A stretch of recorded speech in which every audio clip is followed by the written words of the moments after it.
বাংলাদেশে কিছু গান্ডু আছে, তাদের মধ্যে কিছু কিছু গান্ডু আছে যারা বেনপি করে আর গল্লি খায়। এই যে গল্লি, এদের মাথার উপরে চাপিছে ততোধিক গান্ডু। এই গান্ডুগুলা পাবলিকের শান্টিং খায়, চান্দাবাজি আর ধান্দাবাজি করতে যায়, আর সেই রাগ ঝাড়ে আমার উপরে। ভাবতে এমন আমি তাদের ক্ষমতার বাড়া ভাতে ছাই দিছি। শোনেন ভাইজানেরা, ক্ষমতা ছেলের হাতের মোয়া না যে চাইলেই পাওয়া যায়। দিল্লি হনুজ দুরস্ত, আগে যান ক্ষমতা, তারপর কোয়েন যে আসিছি। যে দলের নেতা কর্মীরা চান্দাবাজি করে টাকা কামায় আর চান্দাবাজি করতে না পারলে পেটে ভাত জোটে না, তারা আমার পেজে এসে দান, লজ্জা লাগে না? তারপরে আওয়ামী লীগের সাথে দল বেঁধে এসে দান। আমি কই নাই যে আপনারা চান্দা তুলে খান, আপনাদের দলের নেতাই কইছে। এই যে শুনেন, শান্টু শান্টু আপনাদের শান্টু মেরে দিছে, শুনেন। দল ক্ষমতা মেরে কিচ্ছু পাবেন না। এই কদিনে যা হচ্ছে, গত এক বছরে ছোট ছোট চান্দাবাজি যা হচ্ছে, এটা আমি হইতে দিছি। আমি কেন হইতে দিছি? এই জন্য দিছি যে 17 বছর আমার নেতা করতে কিছু খায় না। আপনাদের না বিন্দুমাত্র চক্ষু লজ্জা নাই, বিন্দুমাত্র কৃতজ্ঞতা বোধ নাই। যে পাতে খান সে পাতেই হাগেন।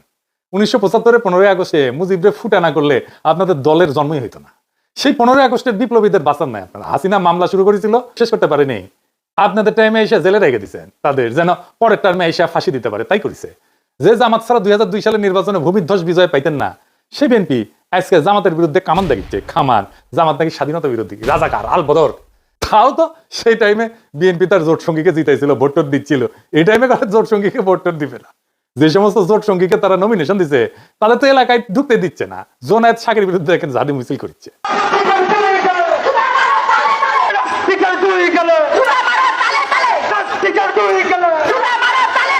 জোনায়েত শাকের নমিনেশন দিবে বিএনপি, তাই মানে তাতেই ওদের পুচ্ছে আগুন ধরে গেছে। নূরের পটুয়াখালীতে নমিনেশন দিছিল বিএনপি, তারপরে নূর গেছে এলাকাত ক্যাম্পেইন করতে। এলাকায় বিএনপি নেতাকর্মীরা ওরে অবরুদ্ধ করে রাখছে। যতগুলো আসন বিএনপি তার জোট সঙ্গীদের দিবে না, সব কয়টাই একই ঘটনা ঘটবে, আর ওই আসনগুলাই হারবে বিএনপি। যাই হোক, যেটা নিয়ে আলাপ শুরু করবো কইছিলাম, কি ঘটিছে গত পরশু সেটা নিয়ে কথা বলি। কেন ওয়াকারের চোখে অশনি সংকেত দেখেছি আমি পরশুর ঘটনা, ক্যান্টনমেন্টে যেটা ঘটেছে। ঢাকা ক্যান্টনমেন্ট থেকে 46 ব্রিগেডের 8টা এপিসি মুভ করে জিয়া কলোনি থেকে বাইর হয় 11ই অক্টোবর রাতে 1:30 থেকে 2টার মধ্যে ঘটনাটা ঘটে। 4টা বাইর হয় আর 4টা বাড়ি থেকে ভিতরে ঢোকে। এপিসি মানে জানেন তো, আর্মার্ড পার্সোনাল ক্যারিয়ার। যে এটা এইগুলা এক একটা এপিসির সাথে 2টা করে জিপ বোঝাই সৈন্য ছিল। তার মানে একটা সময় 8টা এপিসি আর 16টা জিপ মুভ করেছে সিভিলিয়ান এলাকায় ক্যান্টনমেন্ট থেকে বাইরে হয়ে। শুধু এটা না, একই সাথে এয়ার ডিফেন্স আর্টিলারির সামনে ট্রুপস ডিপ্লয় করা হয়েছিল। জড়ো হয়েছিল ট্রুপস, কি কামে আর্মি জানে। 2 নাম্বার, আর্মি চিফের বাসার সামনে এক্সট্রা ট্রুপ ডিপ্লয় করা হয়েছিল, স্বাভাবিকের চাইতে বেশি। কেন আর্মি জানে। 3 নাম্বার, ক্যান্টনমেন্টের রাস্তায় যে ব্যারিকেড থাকে না, দেখেছেন তো যাওয়ার সময় ব্যারিকেড থাকে, ও ব্যারিকেড গুলো সরাই ফেলা হয়েছিল। ব্যারিকেড সরানোর মানে হইতেছে যেন দ্রুত ট্রুপস এবং যানবাহন মুভ করতে পারে। এটা ছাড়া তার কোনো কারণ নাই। আমি এটা যেভাবেই হোক খুব অথেন্টিক সোর্স থেকে জানিছি, এটা লাইভ করি, এবং আমি আশঙ্কা করি যে এটা একটা কু অ্যাটেম্প হইতে পারে। কেন এটা কু অ্যাটেম্প হইতে পারে? এটা 111 যে হইতে পারে, এটা তো বিএনপির মির্জা ফখরুল বহুবার বলছে। এই যে দেখেন পত্রিকাত বাড়িছে, এইটা সাহেব শুনে দেন নিজের মুখে কি কইছে। আমি সব কথা সব জায়গায় খুলে বলা যায় না, কিন্তু আমি আশঙ্কা করি যে আমরা যদি ঐক্যবদ্ধ না থাকি, আমরা যদি সতর্ক না থাকি, তাহলে কিন্তু 1-11 মতো ঘটনা ঘটা এখানে অস্বাভাবিক কিছু নয়। 111 তো কইছিল নাকি? নিজের দলের নেতা 111 এর কথা কয়, আর আর্মি কুয়ের সম্ভাবনার কথা কইলে বিএনপির লোকেরা হাসাহাসি করে। মানে কই যায়। তা আমি এটা নিয়ে একটা লাইভ করি, কই যে এটা কুয়ের একটা প্রচেষ্টা হইতে পারে। আর রাস্তায় নেমে আসতে বলি ছাত্রদেরকে, যদি রাস্তায় এপিসি নামায় যাইবের কিছুক্ষণের মধ্যে আমরা জানানো হয় যে সোর্সেই হোক যে এটা একটা রুটিন এক্সারসাইজ, এবং আমি সাথে সাথে ব্যাখ্যা করে পোস্ট দিচ্ছি এই যে এটা। তারপরে তো শুরু হইলো ট্রল, এক একজন এক এক কথা কয়। ইন্টারেস্টিং হইতেছে, যেমন কেউ কেউ কইতেছে আমার থেকে লোক আসে নাই, যদিও আমি ব্যাখ্যা করে দিছি যে এটা আর্মি থেকে জানানো হয়েছে যে এটা রুটিন, এটা এক্সারসাইজ, রোটেশন হইতেছে। তো কয় যে আমার থেকে লোক আসে নাই, তো ভালো কথা। আবার একই লোক আমারে কয় যে আমি মবস্টার, আমার কথা যদি লোক না আসে তাহলে আমি মব কেমনে তৈরি করি, আর আমি যদি মবই তৈরি করি তাহলে আমার থেকে লোক আসবে না, এটা কেমনে হয়? হ্যাঁ, আমার থেকে লোক আসে নাকি আসে না সেটা তো প্রমাণ হবে রাজনৈতিক লড়াইয়ের মাঠে। আমি তো রাজনৈতিক দল করি না, আমার কোনো দল নাই। যাদের দল আছে তাদের ডাকে কেমন লোক আসে ওটা আমরা দেখেছি। ওই ওই অ্যাডও আমরা দেখেছি গত 17 বছর। খালেদা জিয়ার বাড়ির সামনে বালু ট্রাকশনের লোক পাওয়া যায় নাই। হ্যাঁ, আর এখন হ্যাডমের একেবারে আর্কিলিস হয়ে গেছে। অফিসের সামনে কর্মীর চাইতে পুলিশ বেশি থাকতো, দেখেছেন? সাধারণ মানুষকে রাজনৈতিক কর্মসূচিতে সম্পৃক্ত করার, আকৃষ্ট করার ক্ষমতা একজন রাজনৈতিক দলের বাইরের ব্যক্তি হিসেবে খুব অল্প কয়েকজন মানুষের আছে। খোদা তাআলার কৃপায় তার মধ্যে তালিকার নিচের দিকে হইলেও আমার নামটা থাকবে, একদম শেষ দিকে হইলেও থাকবে। কতদিন থাকবে জানি না, যতদিন সাধারণ মানুষের কথা বলবো ততদিন তো থাকবে, আশা করা যায়। আর ওই শক্তি যখন মাঠে দেখাবো তখন ওই ঠাপের ব্যথা 1 সপ্তাহ যাবে না কলে, কয়ে দিচ্ছি সব জাউরাগুলোকে। যাই হোক, এখন আসেন দেখি কু করতে কত সেনা লাগে। মুজিবরা ফুটা করতে সাকুল্যে 300 সোলজার গেছিল, জিয়াকে হত্যা করতে গেছিল মাত্র 40 জনের একটা দল। একটা কু করতে বেশি লোক লাগে না রে বেকুবের বাচ্চা গান্ডু। বাংলাদেশ ঘর পড়া গরু, তা আমরা সিঁদুরে মেঘ দেখলে ভয় পাবো। 8টা এপিসিআর 16 জীব সৈনিক যে কোনো দুর্ঘটনা ঘটানোর জন্য যথেষ্ট। নিজেদের একটা নৌবহর শান্তির সময় এক জায়গা থেকে অন্য জায়গায় গেলে শত্রু দেশকে ইনফর্ম করে সেনাবাহিনী, সিভিল প্রশাসনকে না জানায় এই গভীর রাতে এপিসির মুভমেন্ট, এইটা কোনোভাবেই গ্রহণযোগ্য না। সোজা কথা, ফুল স্টপ। আমার আশঙ্কা যে এটা ওয়াকার একটা পরীক্ষা করেছে যে আমরা কেমন রিয়াক্ট করি। গান্ডুদের আফসোস যে এটা কেন পিনাকে আগে জানলো, তারা কেন জানলো না আগে? আগে জানবো কেমনে রে বেকুবের বাচ্চা? তোরা তো নিজের দলের নেতাকে রক্ষা করতে পারিস, তোরা তো ঘুমেছিল যখন জিয়াউর রহমানকে খুন করে, হত্যা করে। চট্টগ্রাম ক্যান্টনমেন্ট থেকে ওই সার্কিট, চট্টগ্রাম সার্কিট হাউস, এটা 10-11 মাইল না 12 মাইলের মতো না? এই 12 মাইল আসলো একটা গ্রুপ সন্দেহজনক ইয়েতে, কেউ খেয়াল করলো না। এই তো হইতেছে ইন্টেলিজেন্স। তো ঘুমেছিল কে তোরা? তোরা তো জায়গায় থাকলে কবার পারলু নি যে আমরা যাচ্ছি বাঁচানোর জন্য, যাচ্ছি আমাদের প্রেসিডেন্টকে? পারিস নাই তো। সজাগ থাকলে তো করবো। তো ঘুমাস তো, নাক ডেকে ঘুমাস, ঘুমানোর সময় আবার নাকও ডাকে তোকে। এডিটর সাহেব নাক ডাকার একটা সাউন্ড দেয়, ক্যাঙ্কা নাক ডাকে বিএনপির লোকগুলো, সেটা দেখি। কেউ কেউ কইতেছে, আমি আরো কেন কনফার্ম হইলাম না, আর আমার কাছে তো রিয়েল টাইম তথ্য আছে সিভিল প্রশাসনের শীর্ষ পর্যায় থেকে। 46 ব্রিগেডের ব্রিগেড কমান্ডার মফিজুলের ফোনে 1000টা ফোন করা হয়েছে নানা মানুষকে দিয়া, আর মফিজ মিয়া ফোন ধরে না। তো আপনার কি মনে হয় যে সে ঘুমাইতেছিল?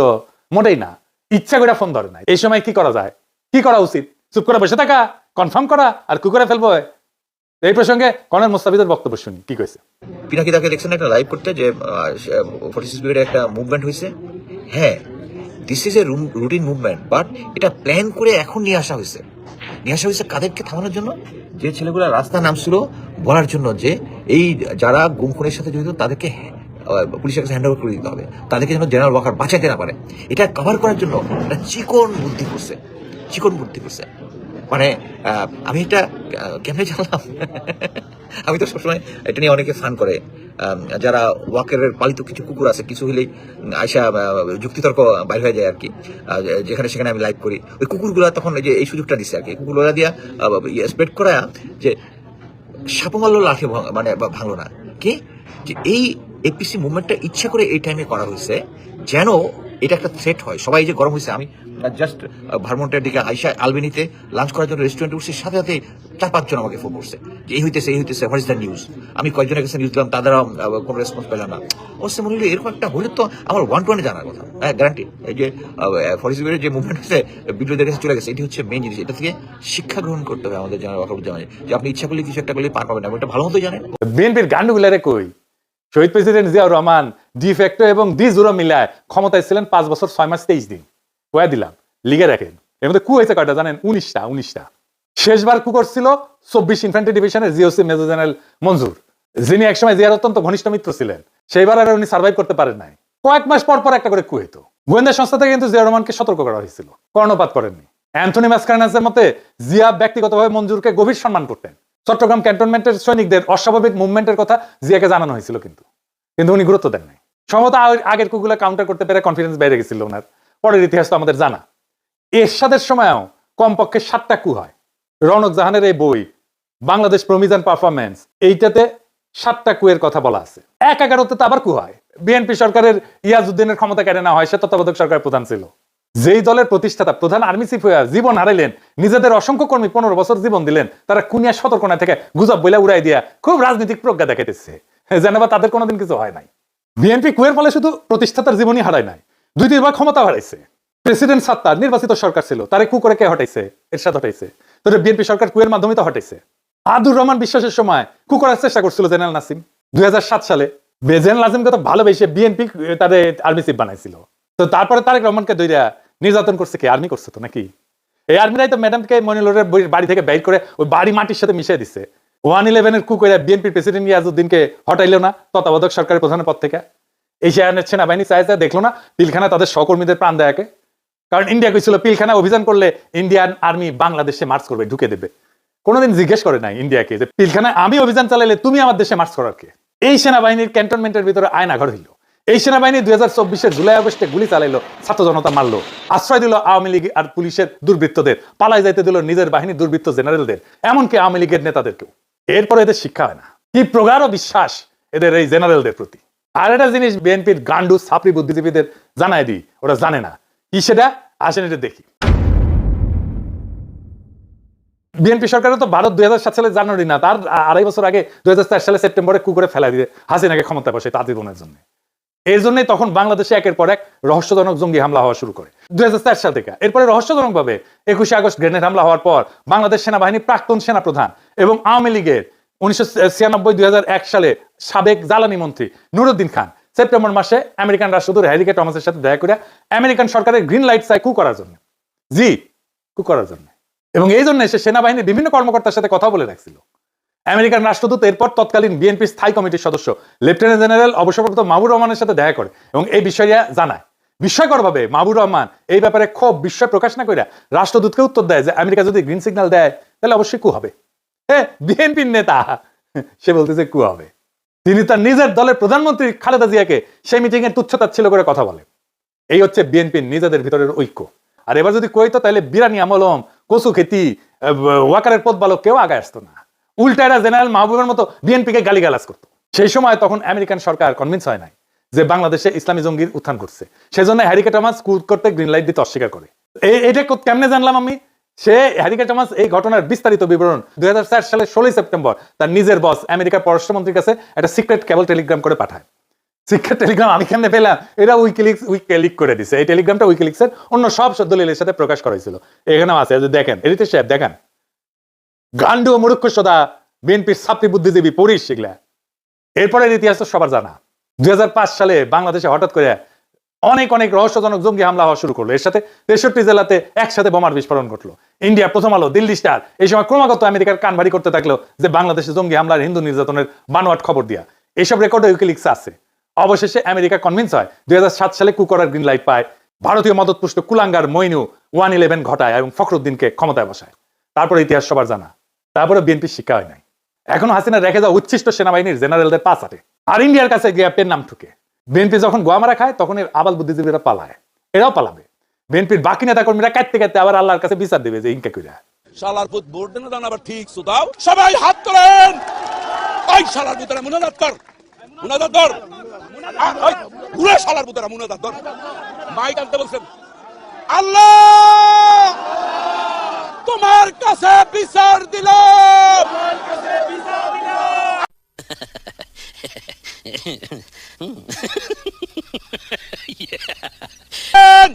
আল্লাহর কাছে ওই শালার পুতরা ধর, শালার পুতরা আরে বাড়াই দাও না।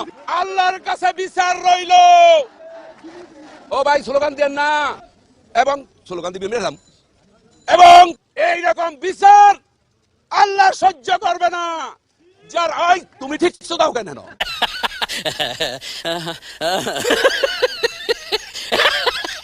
আমরা হাসিনারে হটাইছি কিন্তু সিভিল মিলিটারি ব্যুরোক্রেসিরে হটাইতে পারি নাই। এটাই জুলাইয়ের ব্যর্থতা। যারা হাসিনা শাসনে খুঁটি ছিল তাদের নিয়ে আমরা তেমন কিছু করতে পারি নাই। খুবই অল্প আমলাদের বিরুদ্ধে মামলা হয়েছে, বেশিরভাগ পলাতক আমলাদের বিরুদ্ধে মামলা হয়েছে। অথচ তারা আতঙ্কে ছিল অক্টোবর পর্যন্ত 2024-এর। সাম্প্রতিক সময়ের একটা ঘটনা বলি, রাজনৈতিক ঘটনা।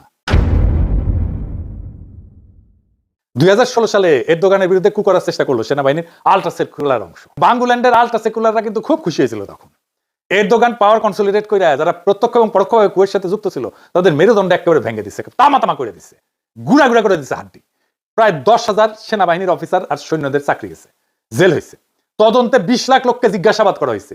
সিভিলিয়ান আমলা সহ 1.5 লাখ লোকের চাকরি গেছে, জেল হয়েছে। এত লার্জ স্কেলে সিভিল মিলিটারি ব্যুরোক্রেসি পার্জিং আধুনিক কালে আর কোথাও হয় নাই। বাংলাদেশে একই কাজ করার দরকার ছিল। বাংলাদেশের মানুষের বিরুদ্ধে অপরাধ করার জন্য বাংলাদেশের সিভিল আর মিলিটারি ব্যুরোক্রেসির এইভাবেই সাইজ করতে হইতো। খোদা তাআলা যদি তৌফিক দেন এই কাজ করবো। দরকার হলে এরদোগান যে প্রসিকিউটররা দিয়ে এইভাবে সাইজ করেছিল তারে হায়ার করে নিয়ে আসবো বাংলাদেশে ইনশাল্লাহ। আমরা 3 দিন আগে আইসিটি ওয়ারেন্ট ইস্যুয়ার করার পরে আর্মির টপ ব্রাস ক্ষুব্ধ এবং সম্ভবত শঙ্কিত। এই অবস্থায় আর্মির এত বড় একটা ট্রুপ মুভমেন্টের উপরে আমাদের নজর রাখতে হবে দেশের স্বার্থে।